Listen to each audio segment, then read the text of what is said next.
আসসালামু আলাইকুম আরহামতুল্লাহ। প্রিয় বন্ধুরা, আজকে একজন শিক্ষক এবং তার ছাত্রদের নিয়ে ছোট্ট একটি গল্প বলবো। একদিন শিক্ষক সকল ছাত্রদের মাঝে কিছু আপেল বিতরণ করে বললেন, তোমরা স্কুল থেকে ফিরে গিয়ে আপেল এমন জায়গায় খাবে যেখানে খাওয়া কেউ দেখতে পাবে না। পরদিন স্কুলে এলে শিক্ষক তাদেরকে জিজ্ঞাসা করলেন, তোমরা কোথায় কিভাবে আপেল খেয়েছো? কেউ বলল, আমি নির্জন বনের ভিতরে গিয়ে খেয়েছি।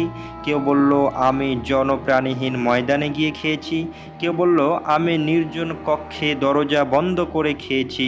কেউ বলল, আমি রাতের অন্ধকারে বাড়ির ছাদে গিয়ে একাকী খেয়েছি। কিন্তু তাদের মধ্যে একজন বলল, স্যার, আমি আপেল খেতে পারিনি। স্যার বললেন, তা কেন? সে বলল, যেখানে গেলাম, যে জায়গাতে ভাবলাম সেখানে কেউ আমার আপেল খাওয়া দেখতে পাবে না, কিন্তু সেখানে ভাবলাম কেউ না দেখলে আল্লাহ তো দেখছেন, তাই আপনার নির্দেশ পালন করে তা খেতে পারলাম না।